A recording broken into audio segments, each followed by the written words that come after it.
Assalomu alaykum, hurmatli kuzatuvchilar. Uyni chiroyli remont qildirmoqchi bo'lganlar, sizlarga bitta yaxshi tavsiyani ko'rsataman. Qo'limdagi lazer, bu lazer bilan atkuslarning qirini, chiroyli chiqishini birinchidan, ikkinchidan bu atkusga eshik qo'yiladi.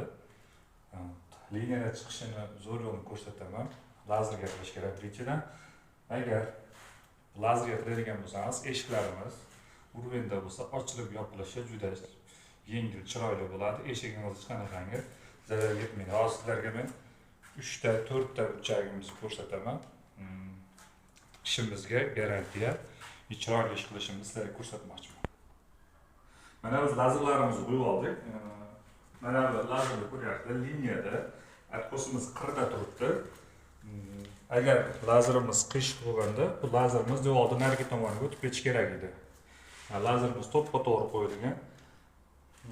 Buni yana bitta foydali tomoni, uyingizni abo'y qildirmoqchi bo'lsangiz, abo'y yopishtirganingizda mana shu liniya to'g'ri bo'lsa, guli bu tomonga yo bu tomonga o'tib ketmaydi. Gul bir xilda standartda tushadi.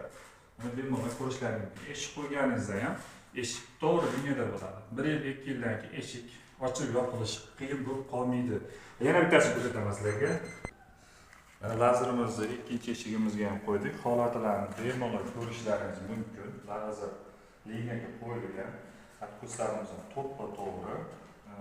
Eshik shu devor tashqi tomoniga qo'yiladi, shu tomoniga.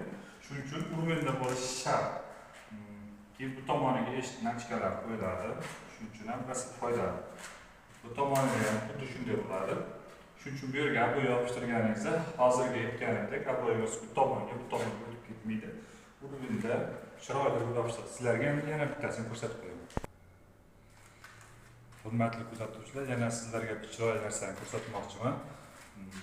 Bu yerda ramkalarni chiqarib beraveramiz. Kimning ko'ngliga ma'qul kelsa, chiqarib beraveramiz. Buni foydali tomoni, oilaviy portretlar bo'lsa yopishtirishlaringiz mumkin.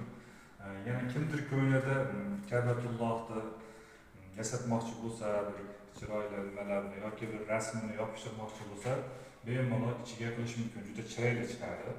Yana bir tomoni, bemalol televizor qo'yib, oshna-og'aynilar bilan futbol ko'rsa ham bo'ladi.